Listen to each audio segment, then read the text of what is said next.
I like the thing that someone said too in the chat. It's like be your own hard money lender. So it's like 14% is bad, but I mean, I'm kind of a newbie, but a lot of hard money I've looked into. It's like kind of creeping in like the 20s, right? So Yeah, I mean, with hard money lenders, it can go like you can get like a good one at like 10, 12%, maybe 8, depending. But they can okay, go much higher. That's for sure. yeah, Well, and you're getting points if you get it that low, probably. Yeah, that's true. That's true. I'm doing 10% with 3 points, I believe. Yeah, 3 points. Yeah, it really depends on the exit strategy for the hard money route you want to go. A lot of people think I'm crazy because I pay 16% interest for the one that I use. But he charges me no points. And I do a lot of my rentals. So I usually only pay it the first 2 months. So while I pay the 16%, I'm just waiting to refinance, but I've only paid it twice. And on average, I've only paid them probably $1,300 a month. So I paid $2,600. And then after that, my renters are keeping it.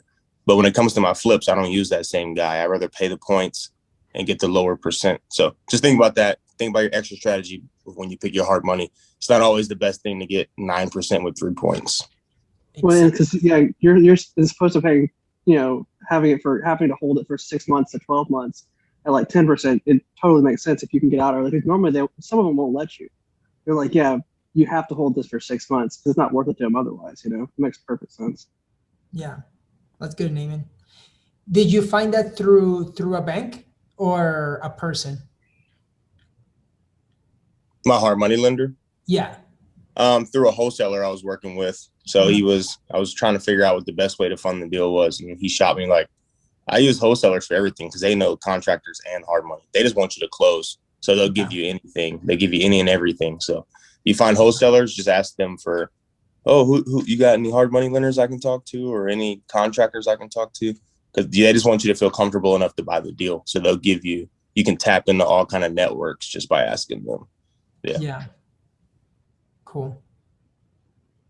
One of the things that I'm talking with my brother Gonzalo is he was telling me that he might need, so for his business on the wholesaling side, he might close, for example, like $100,000 deal, and then he sells it that next day or something, but he needs to close on it with funds himself so that the seller doesn't see the amount of money that he's about to make. So when he does a double close, he needs those funds. So my brother was asking me, hey, if there's any way that I need that cash for like a day or two, can I give you a point? And I'm like, sure. If it's for a day, like make $1,000 for a day here, take 100. I don't have that right now, but in the future, imagine that I do 2 of those a month with the same 100,000. I lend to him on a Tuesday, on a Thursday, I get it back with 101. And then the next week I do the same thing. That will be pretty cool. Yeah. What you're talking about is transactional funding. Yeah. So I want to do the same thing because it's a double close essentially, but I haven't found another buyer. Like I closed on Friday and I've been trying to I want to ask for transactional funding, but I don't have a buyer yet. So I'm like, oh man, I can't be like, oh yeah, just let me borrow your money for 4 days, and I end up being like 14 days. It'd be an issue. Yeah. So, but yeah, when you want to double close, people hate when you daisy chain their deals. So they just like, hey, you're the end buyer, you have to fund on Friday or whatever day, But because I found great deals sometimes through realtors that can be wholesale, but their contracts say this cannot be assigned. So you end up having to do that double close. But that transactional funding is so key in that process. Dude, let me know how much funds and all that stuff.